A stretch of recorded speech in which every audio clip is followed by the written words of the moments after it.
በርሳችሁ በመካከላችሁ መለያየት እንዳይኖር ሲል ደግሞ በጌታችን በኢየሱስ ክርስቶስ እለምናችኋለሁ። መለመኛውን ክርስቶስ ስሙን መማፀኛ፣ ስሙን መለመኛ፣ ስሙን መማለጃ አድርጎ ራሱን ክርስቶስን እየጠራ ነው የሚለምናችሁ የሚማልዳችሁ። በዚህ አለ ውድ ወገኖች በመካከላችሁ መለያየት እንዳይኖር ማለት አንድነት እንዲኖር ለምናችሁ።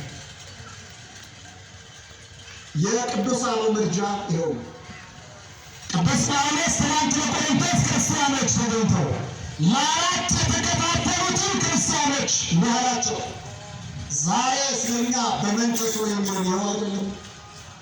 እርስ በርሳችሁ መለያየት እንዳይኖር በጌታችን በኢየሱስ ክርስቶስ ባመናችሁበት በተጠመቃችሁበት ሥጋውን በልታችሁ ደሙን ጠጥታችሁ በሥጋው በደሙ ባሳደጋችሁ ዳግም በወለዳችሁ በመድኃኒታችን በኢየሱስ ክርስቶስ እለምናችኋለሁ ይላችኋል። ይለምናችኋል።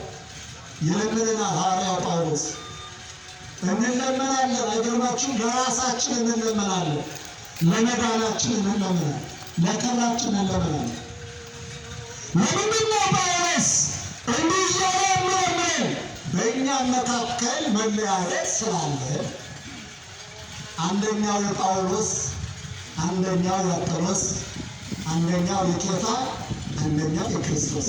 ይህ መለያየት ቀጥታ መጥቶ እኛ ጋር ደርሶ አንደኛው በቋንቋ እኔ ቋንቋዬ ይሄ ነው ብሎ ተገንጥሏል።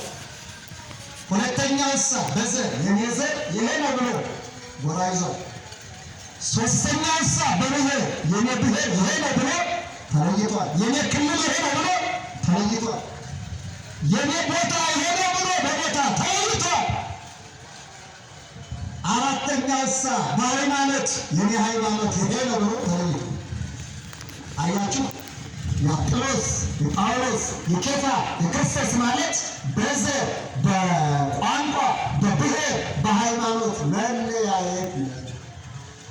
በመካከላችሁ በዘር በመካከላችሁ በሃይማኖት በመካከላችሁ በቋንቋ በመካከላችሁ በብሔር መለያየት እንዳይኖር በጌታችን በኢየሱስ ክርስቶስ እለምናችኋለሁ። የኛ ቤት አንድነታችሁን በቋንቋ እንዳትሸጡት ነው፣ በብሔር እንዳትለውጡት ነው።